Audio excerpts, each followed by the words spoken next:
Hey Carolyn, this is my reflection for the trauma exposure response. So, the trauma exposure response is basically how helping professionals are impacted by the trauma that they experience in the field, whether it be firsthand or secondhand trauma. Um, in the beginning of my internship experience, we had a very traumatic incident happen where one of our clients passed away. It was a murder suicide incident in Duluth, and he was a very young boy, only 7 years old. So that was obviously very difficult for everybody at our agency to deal with. Um, and two ways that I've been impacted by the trauma exposure response is I've felt a sense that one can never do enough, and also anger and cynicism. So, for a sense that one can never do enough, I feel like I felt this way for a lot of my internship experience, but these feelings increased after the client passed away. Um, yeah, it basically just feels like, I don't know, no matter what you do, it's just never enough. It never feels like it's enough. I don't know why. I never even considered that that could have been related to the trauma that we all experienced just about like 4 months ago. But yeah, I felt that way very strongly that for months now that there's just never enough that I can do. Um, and also anger and cynicism. Uh, After the client first passed away, I remember I felt very, very angry and honestly somewhat cynical about the world. Like, I just couldn't believe that something so horrible could happen to such a sweet child. I don't know.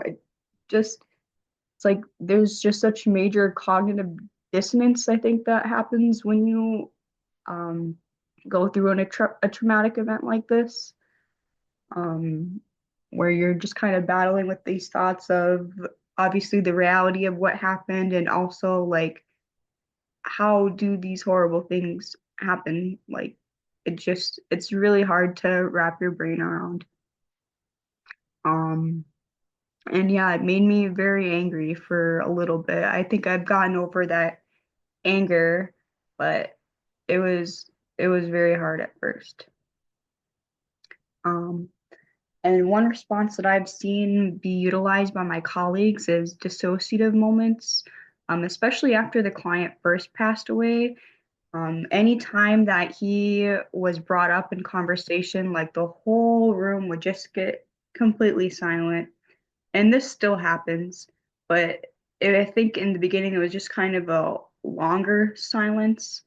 And I don't know, especially in the first few weeks after the death, um, it just kind of felt as if people were dissociating, like kind of in their own worlds a little bit. Um, One aha moment for me was realizing that caregiving is viewed largely as a burden in our country, and that if it was viewed as more of a societal expectation, that fewer caregivers would suffer in isolation. Um, from my experience, I know that it's really hard to talk about the trauma that you've experienced in the field, and that because it's like very taboo and also confidentiality. So it's very easy to kind of lean towards self-isolation. Um, if it wasn't for like my own personal support in my life, I think I may have felt very isolated. But I remember that after he first passed away, nobody in my at my agency like checked in with me to see how I was doing.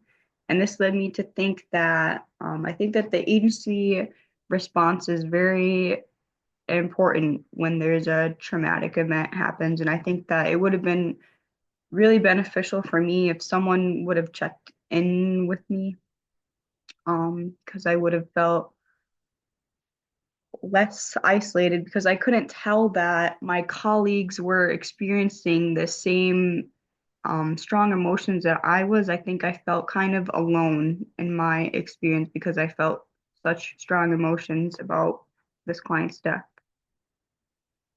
Um, and also, one other aha moment for me is just kind of learning about what a trauma stewardship is in general. It's basically um, like practices that you utilize in your daily career life um, to cope with the trauma that we are constantly experiencing. I think it's awesome that trauma stewardships exist, um, like basically somewhat of a guide to help you cope with these strong emotions and trauma. I wish that I had known about this sooner, to be honest. I think it would have been really beneficial for me, honestly, to learn about this last year before my internship experience. Um, but yeah, I think that it's awesome that trauma stewardships exist because it would be very, very hard to navigate through all of this trauma that we are exposed to by ourselves. And yeah, I think that that is all of the questions. So I am going to end the video. I hope you have an amazing day or evening. Thank you so much.